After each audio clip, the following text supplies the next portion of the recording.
Innal hamdalillah nahmaduhu wa nasta'inuhu wa nastaghfiruh wa na'udzu billahi min sururi anfusina wa min sayyiati a'malina man yahdihillahu fala mudhillalah wa man yudlil fala hadiyalah wa asyhadu an la ilaha illallah wahdahu la syarikalah wa asyhadu anna Muhammadan abduhu wa rasuluhu la nabiyya ba'dah. Allahumma salli wa sallim wa barik ala Muhammadin sallallahu alaihi wa ala alihi wa ashabihi wa man tabi'ahum bi ihsanin ila yaumiddin, amma ba'd.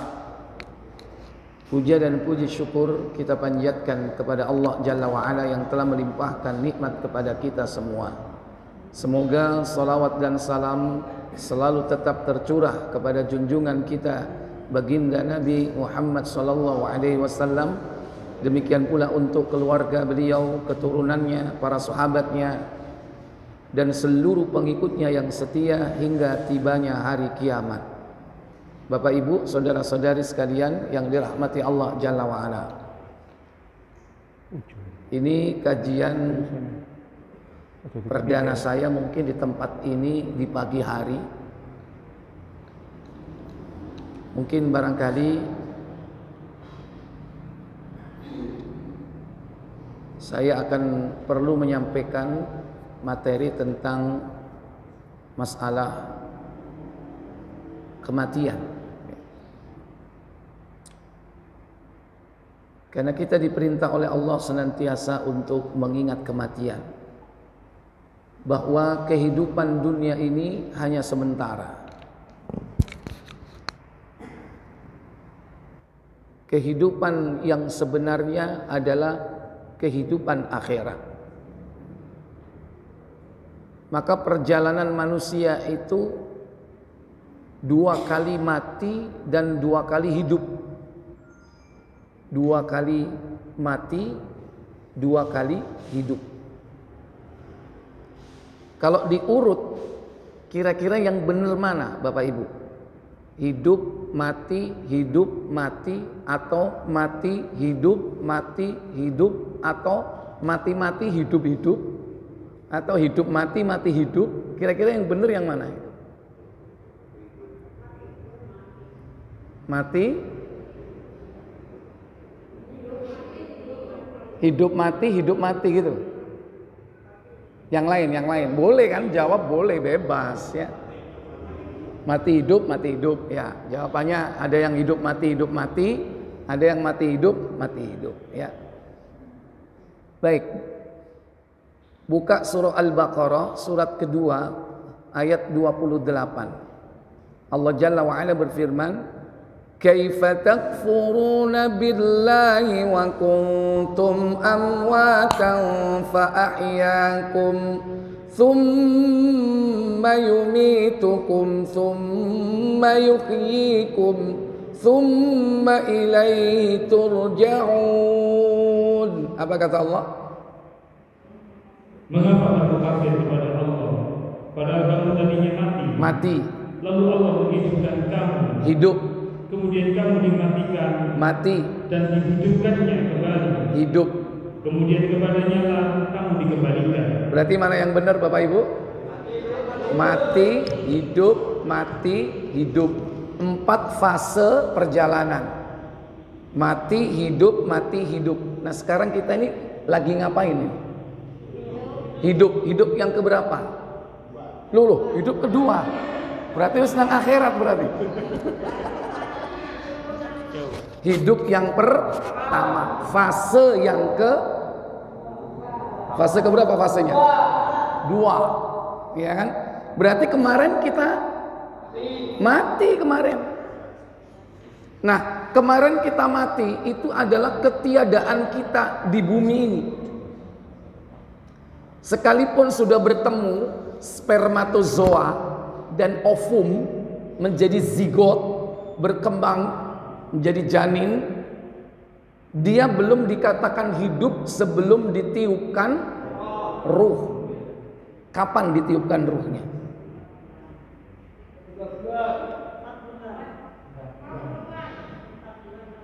Ana sing telu, ana sing papat. Buka Muslim nomor 2272.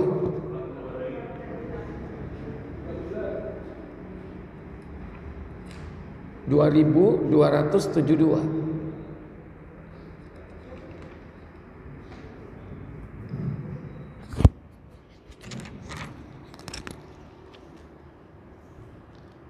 Dari Abdullah radhiyallahu an, ia berkata, Rasulullah SAW mutlak benar menceritakan kepada kami, sesungguhnya proses penciptaan seseorang kamu setelah berada dalam perut ibunya selama 40 hari. 40 hari pertama menjadi nutfah. Nutfah itu mani. Terus kemudian dia menjadi alaqah, segumpal darah selama 40 hari. 40 hari menjadi alaqah. 40 hari kedua. Terus kemudian menjadi mudghah, yaitu segumpal daging selama 40 hari. Segumpal daging selama 40 hari. Berarti berapa? 40, 3 kali. Berapa totalnya? 120 hari berapa bulan?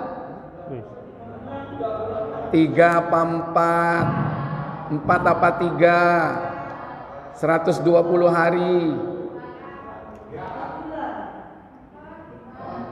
Saulan iku pirang dino? 120 dibagi 30. Berapa bulan? 4 bulan. Apa yang terjadi ketika itu? Kemudian diperintahkan kepada malaikat menuliskan 4 ketetapan. Nah, ditiupkan ruh. Ulangi lagi. Tadi belum ditiupkan ruh tadi. Kemudian diutus malaikat meniupkan ruh atau jiwa kepadanya. Tsumma yursalu ilaihil malak fayanfukhu fihi ruh. Diutus malaikat ke janin itu dan Allah perintahkan malaikat itu meniupkan ruh. Dan diperintahkan bikat bi arba' menulis 4 catatan takdir. Apa saja? Kemudian diperintahkan kepada malaikat menuliskan 4 ketetapan. Apa saja? Yaitu mengenai rizkinya. Bikat birizki, rizkinya. 2. Ajalnya. Wa ajalih, ajalnya. 3. Amalnya. Wa amalih, amal perbuatannya. 4. Dan celaka atau bahagia. Saqiyun am sa'idun, celaka atau bahagia pun sudah ditulis oleh Allah Jalla wa'ala. Cuman kadang-kadang ibu-ibu itu kalau ngomong, lah iya jodoh niku wis ditulis kait bayi, jodohnya sudah ditulis sejak di dalam kandungan. Ada dalilnya enggak? Ini Nabi pernah ngomong begitu enggak? Enggak pernah. Yang ditulis itu 4 tadi itu. Cuman yang perlu dipahami, memang benar jodoh itu sudah ditulis, ditetapkan, tapi termasuk kategori apa kalau dari 4 tadi itu? Rizki, ajal, amal, celaka atau bahagia? Rizki. Rizki. Jodoh itu rizki. Anak itu rizki. Jadi rizki itu bukannya hanya fulus, termasuk istri itu rizki. Kadang ada orang punya duit nggak punya istri, sebaliknya punya istri nggak punya duit. Enak mana Pak? Punya duit sama punya istri Pak? Mesti lu milih ini sing gak ono. Ya, Allah sudah tetapkan 4 ketetapan takdir itu. Nah, kita hidup di dalam perut ibu kita ini nggak lama. Dalam rahim itu kurang lebih efektif berapa bulan Pak?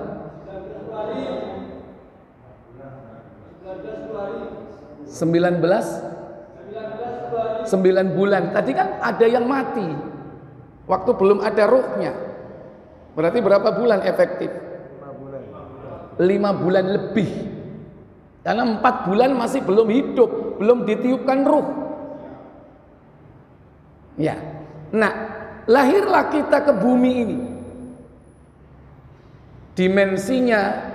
Dimensi ruang yang bernama bumi, tapi dimensi waktunya sama, dunia. Dimensi waktunya dunia, dimensi ruangnya dari rahim ke ruang bumi. Dan ini pun tidak lama kita hidup di dunia ini Pak. Hidup di bumi ini gak lama. Kira-kira berapa Pak?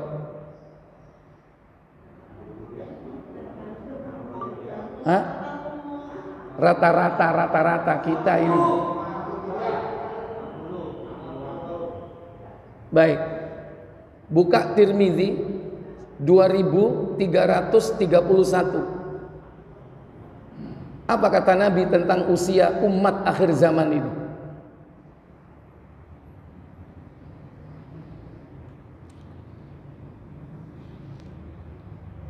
Dari Abu Hurairah radhiyallahu an, ia berkata, apa katanya? Rasulullah SAW bersabda, apa sabda beliau? Usia umatku antara 60 hingga 70 tahun. Al umru ummati baina sittin wa sab'ina sana. Umur umatku ini, umat akhir zaman ini antara 60 70. Kalau tengah-tengah berapa, Pak? 65. Kalau Nabi Muhammad pinten berapa? 63. Abu Bakar As-Siddiq berapa? Sama 63. Bapak-bapak berapa, Pak? Kira-kira nanti lo sampai berapa?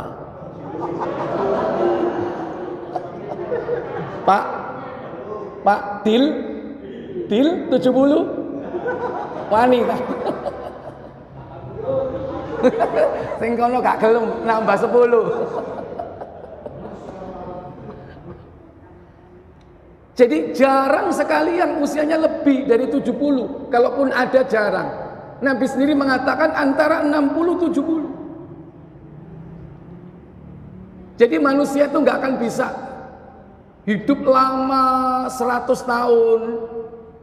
Kalau orang-orang dulu, Pak, Adam 1000 tahun usianya. Nabi Nuh 950 tahun. Panjang usia. Kenapa? Karena orangnya besar-besar, Pak. Nabi Adam itu usianya 1000 tahun karena tubuhnya besar tinggi. Berapa tingginya, Pak, Nabi Adam? Yakin. Berapa, Bu? Bapak moyang kita 10 meter. Baik. Buka Muslim, Pak, nomor 2425.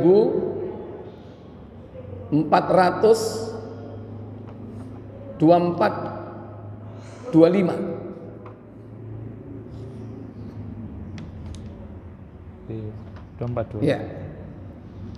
Dari Abu Hurairah radhiyallahu an, ia berkata, apa katanya? Rasulullah SAW bersabda, apa sabda beliau? Rombongan yang mula-mula masuk surga bercahaya-cahaya bagaikan bulan purnama. Iya. Terus rombongan sesudah itu lebih cemerlang dari bintang-bintang yang gemerlapan. Mereka tidak buang air kecil dan tidak buang air besar, tidak membuang ingus dan tidak meludah. Sisir mereka dari emas dan keringat mereka kesturi. Keringat mereka kesturi, minyak wangi. Terus pedupaan mereka kayu gaharu yang harum. Istri mereka bidadari. Istri mereka bidadari. Akhlak mereka sama. Akhlaknya sama. Terus bentuk mereka seperti nenek moyang mereka Adam. Iya. Orang kalau sudah masuk surga itu bentuknya sama seperti bapak moyang mereka Adam. Besarnya, tingginya, rupanya. Perempuan juga begitu, sama seperti Hawa. Ganteng enggak, Pak? Ganteng. Gantengan dia ambek Nabi Yusuf.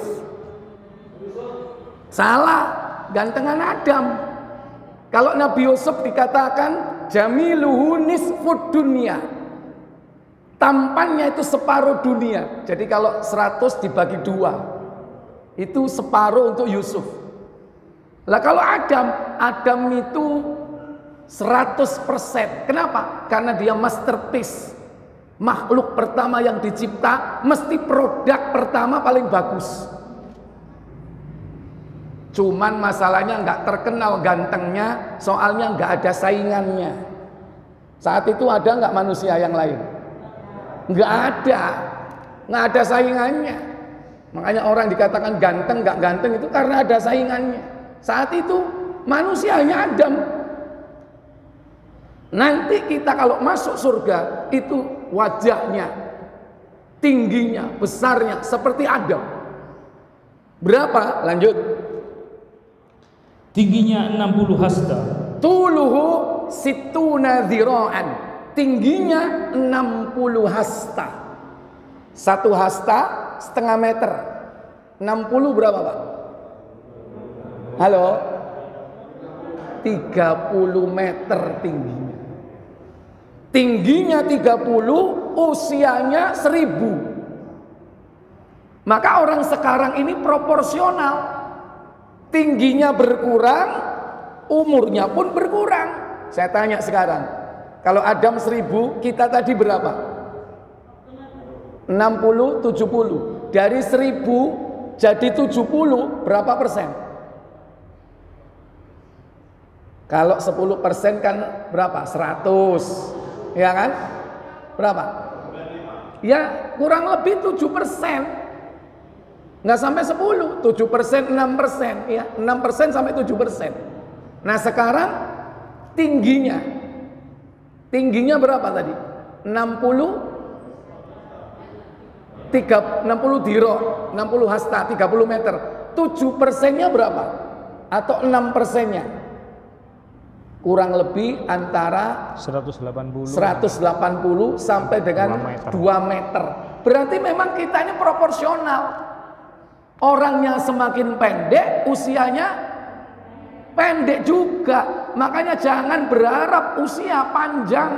Kenapa? Badannya ini nggak bisa. Usia 80 aja banyak yang sudah bongkok. Apalagi 100 tahun. Apalagi 200 tahun. Melungker sampean. Ya. Nggak akan bisa jalan 200 tahun karena tubuh kita ini didesain cuma 60-70 tahun. Tapi manusia itu Pak pengennya hidupnya pengen berapa Pak? 100, bukan 100 Pak. Ada yang pengen hidup sampai berapa tahun Bu? Iya, sampai 1000 tahun. Apa kata Allah? Buka Al-Baqarah surat 2 ayat 96.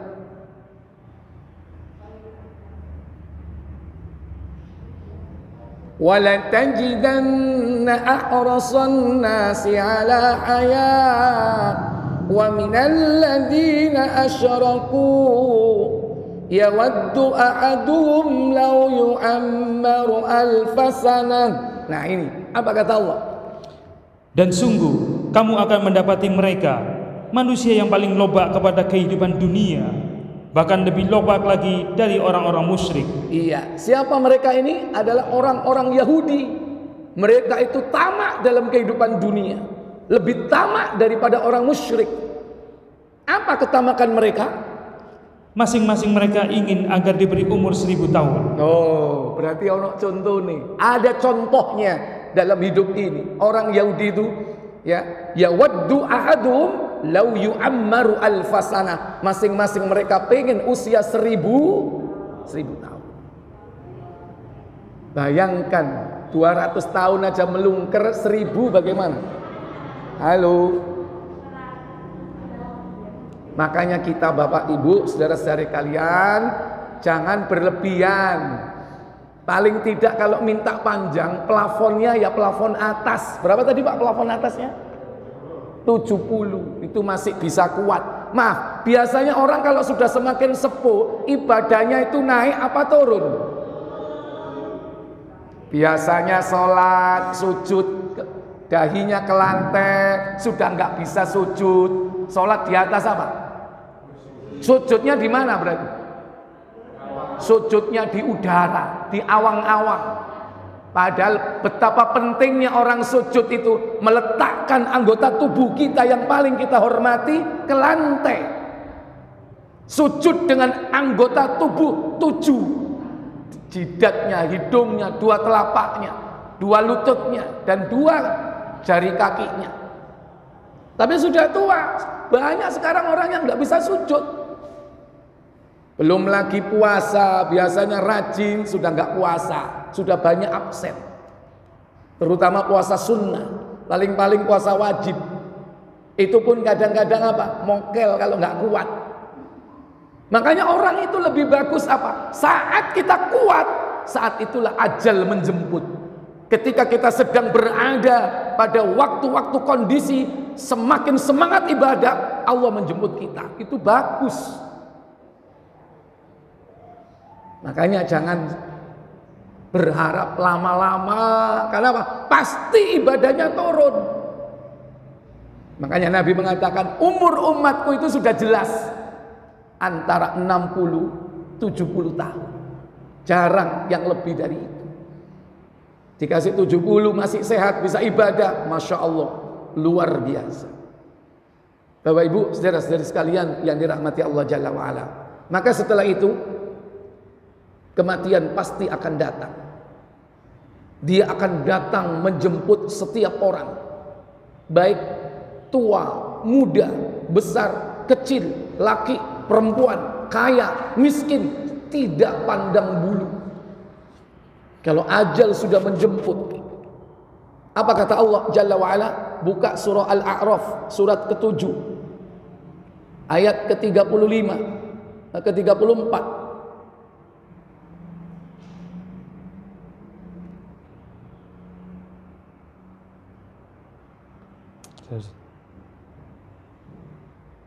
Ya, baca. Tiap-tiap umat mempunyai batas waktu. Kullu nafsin dha'iqatul maut. Terus. Maka apabila telah datang waktunya, mereka tidak dapat mengundurkannya barang sesaat pun, dan tidak dapat pula memajukannya. Fa idza jaa ajaluhum, apabila datang ajal seseorang, la yastaqdimu la yastakhiruna sa'atan, tidak bisa diundur walaupun hanya 1 detik. Wala yastaqdimun, bahkan tidak bisa dimajukan. Jangankan mundur Pak, dimajukan nggak bisa. Makanya tidak ada istilah orang mendahului takdir, itu tidak ada. Kenapa? Karena ajal itu sudah pasti tepat waktu, tidak bisa mundur, tidak bisa maju. Dia datang tidak pernah meleset sedikit pun. Kalau sudah datang, orang tidak akan bisa menolak. Sekalipun manusia itu berada di tempat yang kokoh, di benteng yang kuat, makhluk tidak ada yang bisa masuk, pasti kematian itu akan datang menjemput orang tersebut. Para bapak, para ibu, saudara-saudari sekalian yang dirahmati Allah Jalla wa'ala, maka siapa yang datang saat kematian itu? Tidak lain adalah malaikat, sang pencabut nyawa. Siapakah dia?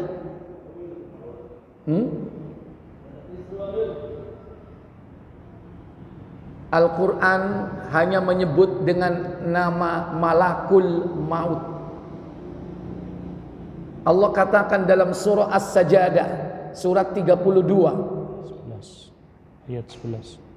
pada ayat ke-11, Qul yatawaffakum malakul mautil ladzi wukkila bikum thumma ila rabbikum turja'un. Apa kata Allah?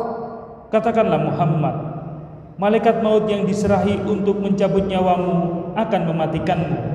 Kemudian hanya kepada Rabb mula kamu akan dikembalikan. Iya, datanglah malakul maut. Tapi di situ bukan hanya malakul maut yang datang, Pak. Paling tidak yang datang itu 3 malaikat.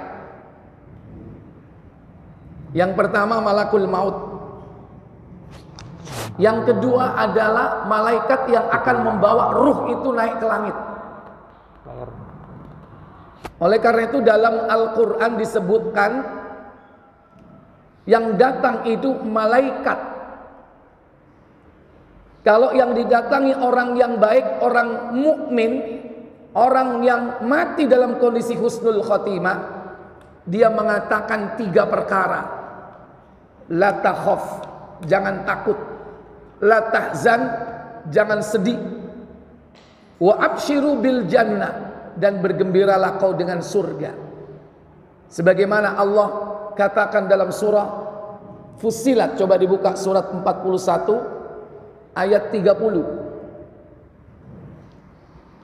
Innal ladzina qalu rabbuna Allahu tsumma istaqamu tatanazzalu 'alaihimul malaikatu alla takhafu wa la tahzanu wa abshiru bil jannati allati kuntum tu'adun. Apa kata Allah? Sesungguhnya orang-orang yang mengatakan Rabb kami ialah Allah, kemudian mereka meneguhkan pendirian mereka, maka malaikat akan turun kepada mereka dengan mengatakan, janganlah kamu takut dan janganlah merasa sedih, dan gembirakanlah mereka dengan jannah yang telah dijanjikan Allah kepadamu. Iya, Allah katakan sesungguhnya orang-orang yang mengatakan Rabbunallah, Rabb kami adalah Allah, tsumastaqamu, kemudian dia istiqomah, tatanazzalu alaihimul malaikah, maka malaikat akan turun kepadanya. Malaikat di situ kalimatnya atau katanya jamak apa tunggal, Pak? Halo? Jamak. Kalau tunggal itu malak. Seperti dalam surah As-Sajdah, pencabut nyawa disebut apa? Malakul maut, berarti satu. Tapi yang datang saat kematian dalam ayat ini disebutkan oleh Allah malaikah. Kalau malaikah itu berarti lebih. Kalau satu malak, kalau dua malakani, kalau tiga malaikah, berarti minimal yang datang kepada seorang yang mau mati itu tiga, malakul maut dan dua malaikat. Dua malaikat ini dua malaikat apa? Buka Muslim nomor 2448. Ya, silakan. Ruh harum dan ruh busuk. Dari Abu Hurairah radhiyallahu an, ia berkata, apabila ruh orang-orang mukmin keluar dari tubuhnya, dua orang malaikat menyambutnya dan menaikkannya ke langit. Kata Hamad, karena baunya harum seperti kasturi, kata penduduk langit, ruh yang baik datang dari bumi. Sallallahu alaihi, semoga Allah melimpahkan kebahagiaan kepadamu dan kepada tubuh tempat engkau bersemayam. Jadi dua malaikat inilah Pak yang membawa ruh itu naik ke atas langit. Setelah dicabut oleh malakul maut, baru kemudian dibawa oleh dua malaikat naik ke langit. Bahkan kalau orang itu baik nggak perlu dicabut. Malaikat itu hanya ngomong, ya nafsat thayyibah ukhruji, keluarlah, fil jasadit thayyib, dari jasad yang baik katanya. Terus diucapkan itu sampai ruhnya itu keluar. Malaikat nggak perlu nyabut. Buka Ibnu Majah nomor 3456 kalau tidak salah. Coba dicek dulu. Iya, betul. 3456. Abu Hurairah ketika mayit datangi malaikat. Iya, silakan. Dari Abu Hurairah radhiyallahu an, dari Nabi sallallahu alaihi wasallam, beliau bersabda, mayit akan didatangi malaikat, dan jika ia adalah orang yang salih, maka bukan itu. 34 ini hampir sama. 62.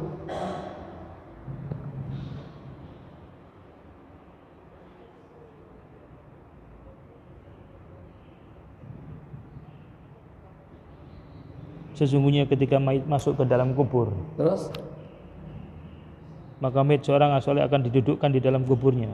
Oh, berarti benar yang tadi, afwan. Iya, benar 3456, benar. Coba. Iya. Hampir sama dengan yang ini, Ustaz. Roh harum. 3456. Maka para malaikat akan berkata, keluarlah wahai jiwa yang baik. Coba. Yang ada di dalam tubuh yang baik. Ulangi lagi, terpotong. Mayit dari Abu Hurairah radhiyallahu an, dari Nabi sallallahu alaihi wasallam, beliau bersabda, mayit akan didatangi malaikat, dan jika ia adalah orang yang sholih, maka para malaikat akan berkata, keluarlah wahai jiwa yang baik. ukhruji, keluarlah, ya nafsat thayyib, wahai jiwa yang baik. Dari mana? Yang ada di dalam tubuh yang baik. Iya, min jasadit thayyib, dari tubuh yang baik. Ukhruji, keluarlah. Terus, keluarlah dengan terpuji dan bergembiralah dengan kenyamanan serta wewangian, dan Rabb-Mu tidak memurkai. Seruan itu terus diserukan kepadanya sampai jiwanya keluar. Iya, jadi itu terus diucapkan sampai ruh itu keluar.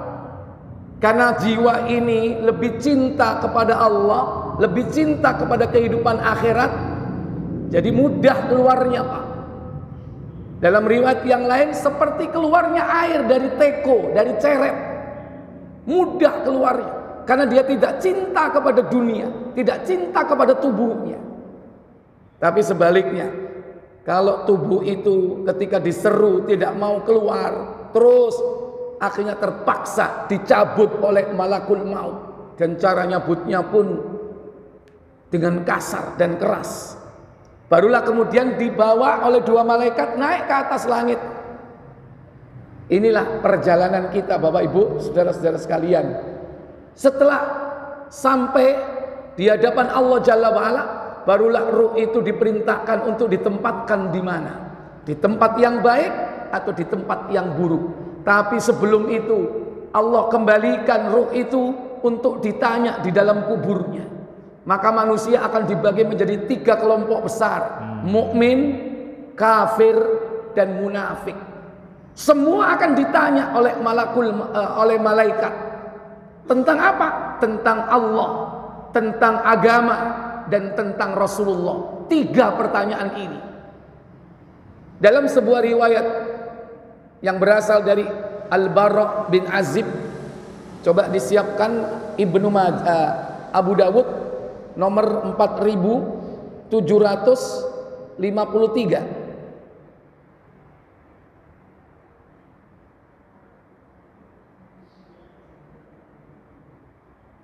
Yang lainnya siapkan Tirmizi 1071.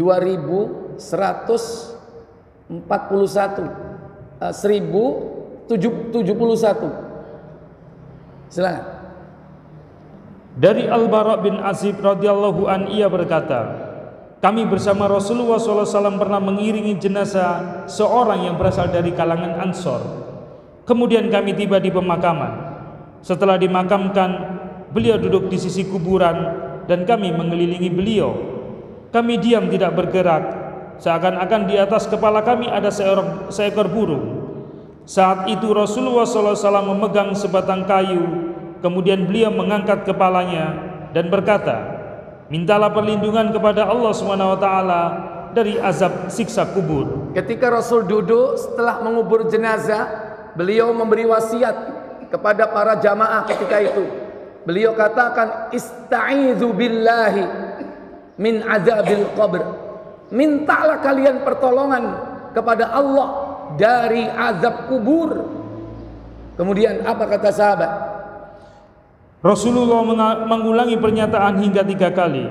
Ketika mayit mendengar suara sandal orang-orang yang meninggalkan area pemakaman, ia akan ditanya, siapakah Rabb-Mu? Man rabbuka? Ini pertanyaan pertama. Terus, apa agamamu? Wa madinuk?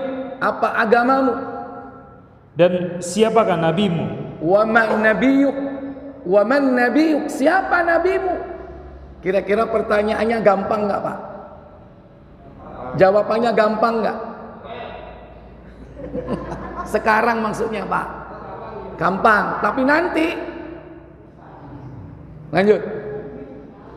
Dalam riwayat lain disebutkan dengan redaksi, datanglah 2 malaikat dan mendudukkannya. Kemudian keduanya bertanya, siapakah Rabb-Mu? Ia menjawab, Rabb-Ku adalah Allah. Ini jawaban orang mukmin. Dia mampu menjawab, Rabbi Allah, Rabb-Ku adalah Allah. Terus, kemudian keduanya bertanya lagi, apa agamamu? Wa ma dinuk? Apa jawabnya? Ia menjawab, agamaku Islam. Dinil Islam. Yang ketiga, kemudian ditanya lagi, siapakah laki-laki yang diutus kepadamu? Man bu'itsa fikum? Siapa lelaki yang diutus kepadamu? Apa jawab orang mukmin? Ia menjawab, dia adalah Rasulullah. Huwa Rasulullah. Terus ditanya lagi, apa yang kamu ketahui? Wa ma yudrik, apa yang kau ketahui tentang dia? Apa jawabnya? Ia menjawab, aku membaca kitab Allah. Qara'tu kitaballah, aku membaca kitab Allah. Terus aku mengimaninya dan membenarkannya. Amantu bi wa usaddiquhu, aku mengimaninya dan membenarkannya. Lantas terdengar suara Pak dari langit. Lanjut. Inilah makna firman Allah SWT. Allah SWT memantapkan orang-orang yang beriman. Rasulullah SAW melanjutkan sabdanya, kemudian ada suara dari langit. Fayunadi munadin minas sama. Apa kata suara itu? Benarlah apa yang dikatakan oleh hambaku. Qad sadaqa abdi, benarlah apa yang dikatakan hambaku. Kemudian berilah ia hamparan permadani dari surga. Afrishu minal jannah, hamparkan permadani dari surga. Bukakanlah baginya pintu menuju surga. Iftah lahu baban ilal jannah, bukakan pintu menuju surga katanya. Terus berilah ia pakaian dari surga. Al ilbasu minal jannah, beri dia pakaian dari surga. Maka setelah itu didatangkan wewangian, termasuk angin surga pun berhembus memasuki kuburnya. Terus kemudian Nabi SAW berkata, saat itu didatangkan untuknya wewangian dari surga dan kuburnya diluaskan seluas mata memandang. Kuburnya diluaskan berapa tadi Pak? Sejauh mata memandang. Berapa meter Pak sejauh mata memandang itu Pak? Mesti ada ukurannya lah. Sejauh mata memandang ini bukan mandang bulan ya, kadoan mandang bulan. Berapa Pak? Memandang ya sesama manusia, kalau dari kejauhan itu sampai hilang itu berapa kilo kira-kira? Berapa Pak? Nggak tahu. Mesti ada ukuran pastinya sejauh mata memandang itu berapa. Ifsah, diluaskan qabrohu, kuburnya, madda basori, sejauh mata memandang. Itulah orang yang mukmin yang mampu menjawab pertanyaan malaikat. Siapa malaikat ini yang bertanya Pak? Malaikat siapa Bu? Halo? Ya, Mungkar dan Nakir. Sudah kenal Pak dengan Mungkar dan Nakir? Belum. Pengen kenalan? Loh, sekarang bisa kenalan. Coba dibuka Tirmizi 1071 biar tahu ciri-cirinya dulu. Tahu sifat dan cirinya. 1071. Dari Abu Hurairah radhiyallahu anhu ia berkata, Rasulullah SAW bersabda. Apa sabdanya? Apabila mayit telah dikuburkan, atau beliau bersabda, salah satu di antaramu dikuburkan, maka datanglah dua malaikat yang hitam dan biru. Dua malaikat yang hitam dan biru. Ini warnanya. Dalam riwayat aswadani, azraqani. Dua malaikat yang hitam kebiru-biruan. Pernah lihat orang yang biru warnanya Bu? Kira-kira ngeri apa enggak? Berarti sudah kenal kan? Sudah kenal warnanya dulu ya kan? Jadi nanti kalau sudah masuk ke kuburan datang makhluk seperti itu, mungkar nggih. Nah, silakan. Karena sudah kenal ya kan? Cobaan gitu. Ya kan? Lanjut. Siapa namanya? Salah satunya bernama Mungkar dan yang keduanya Nakir. Mungkar, Nakir. Terus kedua malaikat itu berkata, apa yang kamu katakan tentang lelaki ini, yaitu Nabi Muhammad SAW? Mayit menjawab, seperti sebelum ia mati, Muhammad adalah hamba dan utusan Allah. Aku bersaksi bahwa tiada zat yang berhak diibadahi selain Allah, dan Muhammad adalah hamba dan utusannya. Ini jawaban orang mukmin, sukses, berhasil menjawab. Lantas apa kata malaikat? Kedua malaikat itu berkata lagi, kami tahu engkau akan berkata begitu. Kemudian diluaskanlah kuburannya, lebar dan panjangnya 70 hasta. Nah ini, diluaskan kuburnya, lebar dan panjangnya sama. Berarti bentuknya apa kalau lebar panjang sama? Persegi. Persegi atau bujur sangkar. Berapa lebar dan panjangnya tadi? 70 hasta. 1 hasta setengah meter. 70 berarti berapa? 35 meter kurang lebih. Saya tanya, bertentangan nggak dengan riwayat sebelumnya?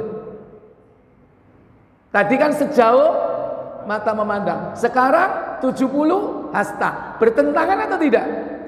Tidak bertentangan. Ini justru menunjukkan apa? Limit yang paling kecil dan yang paling besar, yang paling pendek dan yang paling luas. Ini menunjukkan apa? Ada tingkatan-tingkatan orang nanti diluaskan itu. Minimal berapa? 70 hasta. 70 hasta. Maksimal sejauh mata memandang. Itu diluaskan kuburnya. Lantas kata malaikat terhadap orang ini, apa kata malaikat? Lalu diucapkan kepadanya, tidurlah. Nam, tidurlah. Dikongkon, disuruh tidur, Pak. Jadi dia disuruh tidur di alam kubur. Saya tanya, tidur itu apa, Pak? Istirahat. Biasanya orang istirahat itu dari apa, Pak? Dari lelah, dari capek, dari penat. Saya tanya, kita hidup di dunia itu capek nggak, Bu? Capek nggak ngurusi bojo, Bu? Loh, kok menengahi? Ngaku wah. Ya kan? Ngurus bojo, ngurus anak, ya kan? Pak, kita hidup di dunia ini capek nggak, Pak? Capek. Sholat, capek nggak sholat? Capek. Kalau Bapak nggak mau jawab itu karena imannya. Tapi hakikatnya capek kita ini, Pak. Enak-enak turu ditangeni. Kongkon sholat apa? Subuh. Nggak lama nanti zuhur. Nggak lama nanti asar. Nggak lama nanti maghrib. Tiap hari puasa. Ada Ramadan. Belum puasa sunnah. Baca Quran. Belum haji. Belum umroh. Belum berbakti kepada orang tua. Belum mendidik anak, mendidik istri. Capek kita ini, Pak, hidup di dunia. Makanya orang kalau masuk ke alam kubur, kalau dia orang beriman, disuruh apa tadi? Suruh tidur. Total prei, istirahat. Makanya orang di kubur gak ada sholat, gak ada puasa, gak ada haji, gak ada umroh. Tidur. Tapi yang namanya mayit, Pak, gak mau tidur. Pengennya apa pengennya? Pengennya apa pengennya? Apa kata mayit itu? Lanjut. Pengen jalan-jalan. Jalan-jalan kemana? Bahaya. Ngawur.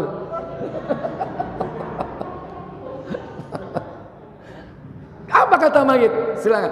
Mayit itu berkata, apa katanya? Aku mau pulang kepada keluargaku dan memberitahukan keadaanku kepadanya. Iya. Arji ila ahli. Aku pengen pulang kepada keluargaku. Fa'ukhbiruhum. Akan mengabarkan kepada mereka kalau aku di alam kubur ini nikmat, senang. Itu inginnya mayit, Pak. Saya tanya, diberi kesempatan nggak? Diberi kesempatan nggak? Apa kata malaikat? Lanjut. Kedua malaikat berkata, tidurlah, seperti tidurnya pengantin yang tidak dibangunkan kecuali oleh keluarganya yang paling dicintainya. Tidurlah. Disuruh tidur. Kanaumatil arus, seperti tidurnya pengantin katanya. Gimana tidurnya pengantin itu, Pak? Loh, kok iso jawab? Durung tahu tak? Apa wis lali? Wis lali? Ya diulangi maneh lho. Gimana kira-kira tidurnya pengantin itu, Pak?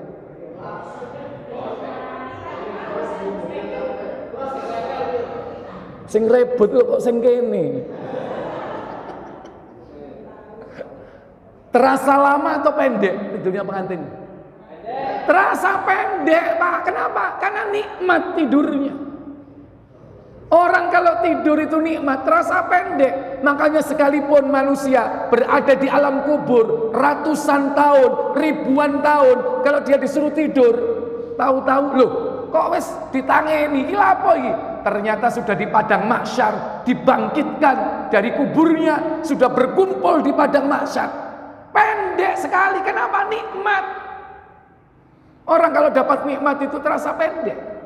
Sementara banyak orang yang sekarang di alam kubur, mereka tidur sudah ribuan tahun. Tahu nggak Ashabul Kahfi ditidurkan di goa berapa tahun? 309 tahun. Baca surat Al-Kahfi kan. Pemuda yang ditidurkan di dalam goa selama 309 tahun. Ketika Allah bangunkan, dia ngomong sesama temannya, tidaklah kita tinggal di tempat ini melainkan hanya sehari atau 1 hari. Sehari atau setengah hari. Padahal sudah 300 tahun, Pak. Kenapa? Karena tidurnya nikmat. Sama seperti itulah orang di alam kubur. Ternyata salah satu di antara nikmat kubur apa? Disuruh tidur. Tapi ada yang lebih tinggi dari itu, Pak. Jalan-jalan. Tapi bukan di dunia. Nek jalan-jalan di dunia medeni bocah. Ya, jalan-jalannya di mana? Di surga. Itulah ruhnya para syuhada, orang yang mati syahid. Orang yang mati syahid membela agama Allah.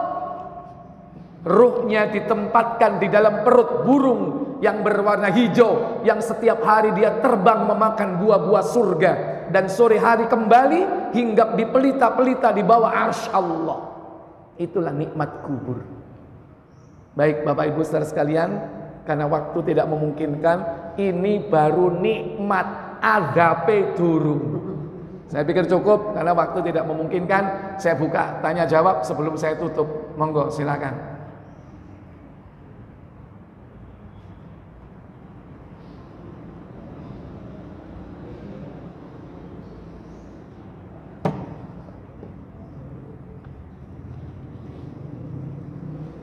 Ya, silakan saya beri waktu untuk tanya jawab. Monggo ibu-ibu menawi tanglet silakan.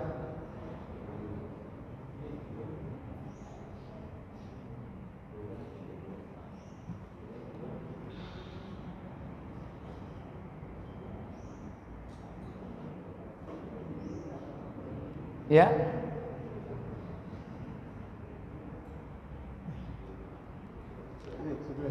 Oke, matur suwun ya, Pak. Matur suwun. Monggo silakan. Di surga itu makan gitu pertanyaannya. Iya. Iya.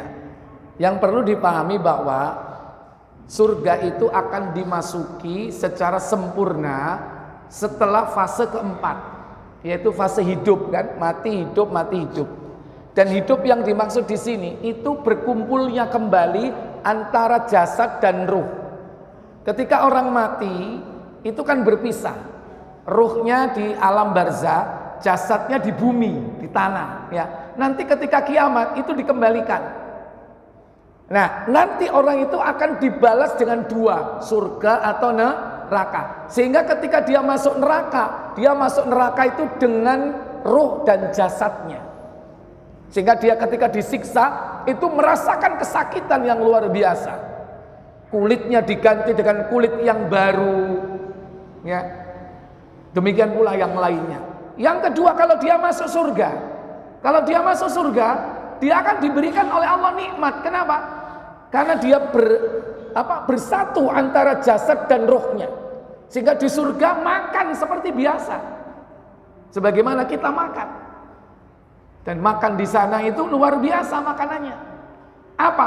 Daging, buah-buahan. Kira-kira mana? Buah dulu apa daging, atau daging baru buah? Buah dulu. Nek kene kan keliru, cuci mulut terakhir. Padahal makanan yang benar itu cuci mulut dulu, buah dulu, baru daging. Buka surat Al-Waqi'ah, surah 56. Bagaimana orang di surga itu? Lihat. Ada di situ namanya muqarrabun, ada ashabul yamin. Ini orang-orang yang mendapatkan kemuliaan di surga. Ya. Apa? Fi jannatin naim. Ayat berapa itu? Surah 56 ayat 10, coba mulai dari 10. 12. 11, silakan. 12 Ustaz. Ya. Fi jannatin na'im. Fi jannatin na'im, ayo. Di dalam,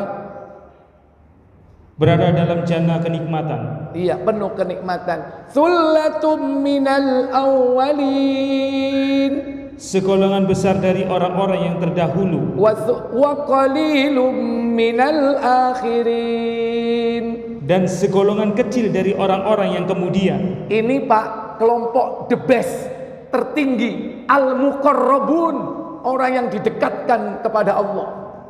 Bagaimana keadaan mereka? Ala sururim maudunatin. Silakan. Ala sururim maudunatin. Ayo, terjemah. Mereka berada di atas dipan yang bertata emas dan permata. Iya, di atas dipan, Pak. Tahu dipan, Bu? Halo? Di atas dipan. Saya tanya, dipan-dipan yang apa? Yang ditinggikan. Saya tanya, untuk apa dipannya itu? Tidur. Pak, tidur. Di surga nggak ada tidur, Bu. Bu, tidur itu di alam kubur, tidur, istirahat. Orang mukmin kalau sudah di surga nggak ada tidur. Siang malam nggak ada tidur. Lah apa nang surga turu gedekno? Cetek. Ya kan? Lihat ini. Jadi dipan itu sebetulnya bukan untuk tidur, tapi untuk tidur-tiduran. Bersama siapa? Bersama pasangannya. Lah apa? Bu.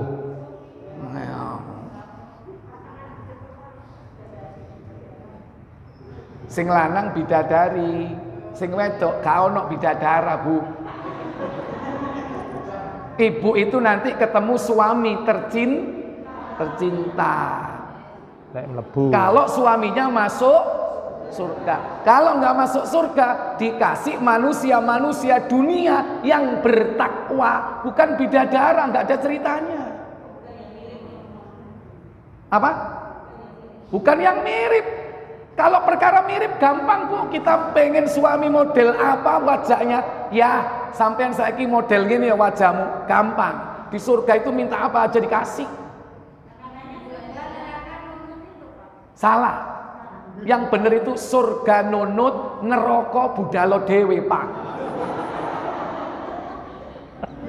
Itu yang benar. Ibu jangan. Kenapa? Wanita itu bisa masuk surga tanpa suami. Tapi suami tidak akan bisa masuk surga kalau istrinya bejat, nggak bisa. Kenapa? Tanggung. Tapi suami bukan tanggung jawab suaminya bejat, biarkan dia bejat sendiri, masuk neraka sendiri, kita bisa masuk surga. Karena nggak tanggung jawab istri itu. Tahu istrinya Fir'aun, Asia, kurang apa? Bejatnya Fir'aun. Tapi Asia salah satu di antara 4 pemimpin bidadari surga. Karena kesabarannya sebagai istri Fir'aun. Kalau suami punya istri balelo, nggak akan bisa masuk surga.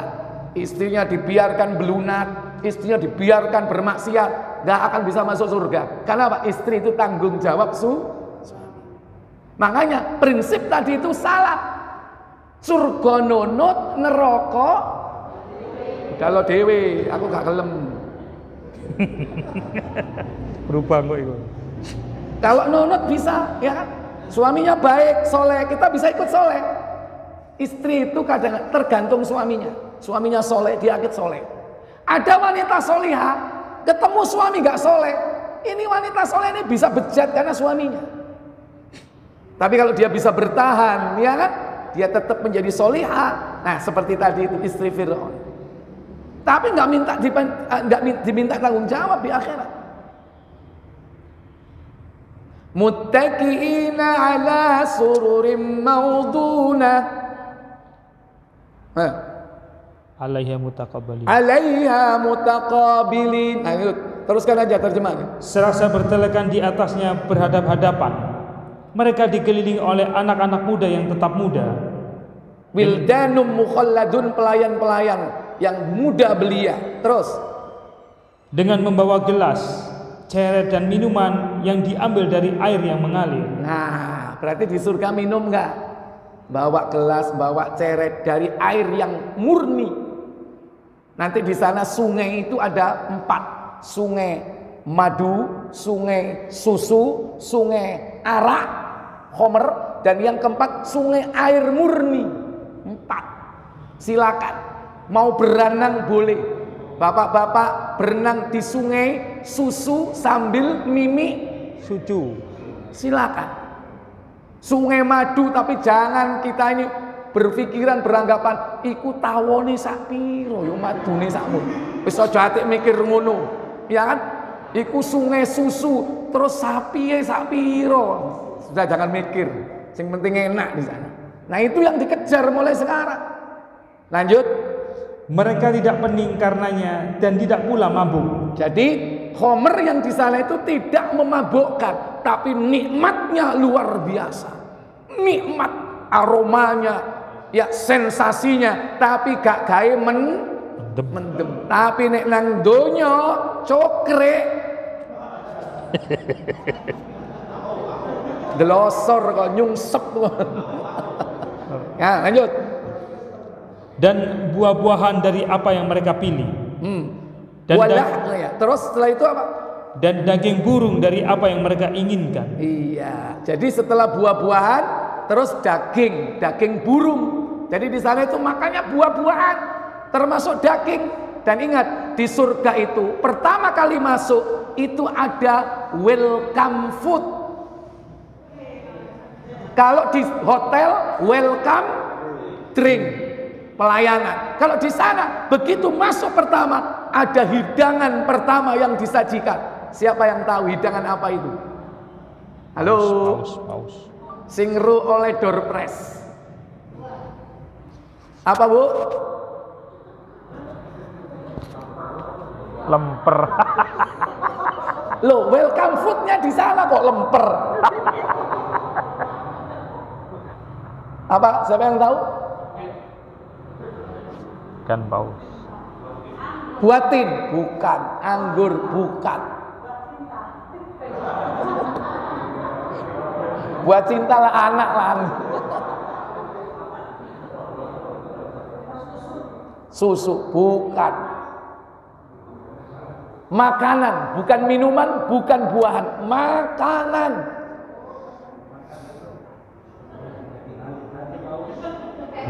Hati ikan paus 100 hadiahnya door press, kasihkan Pak Budi. Lah aku wis ngomong oleh door press lo kan. Ya iki door press e. Wong sing duwe kotak dikai kotak. Ya. Hidangan pertama itu 2, hati ikan paus dan lembu dari surga. Lembu rasanya kayak apa ini? Disembelihkan untuk kita apa? Lembu dari surga dan hati ikan paus. Subhanallah. Itu nanti antum bisa baca dalam kitabnya Ibnu Katsir, yaitu tentang huru-hara hari kiamat. Juga dalam kitab-kitab yang lain At-Tadhkirah, ya, tentang surga. Itu ada hidangan pertama yang dihidangkan di sana. Wallahu a'lam. Saya pikir cukup karena waktu tidak memungkinkan. Semoga bermanfaat. Saya mohon maaf tadi karena keburu-buru akhirnya nggak pakai slide, ya, terlambat, ya, karena harus sama beliau mau takziah ke Mojokerto. Ada jamaah kita yang meninggal dunia. Mohon maaf yang sebesar-besarnya. Wa akhiru da'wana walhamdulillahirabbil alamin. Subhanakallahumma wa bihamdik asyhadu an la ilaha illa anta astaghfiruka wa atubu ilaik. Wassalamualaikum warahmatullahi wabarakatuh. Waalaikumsalam warahmatullahi wabarakatuh.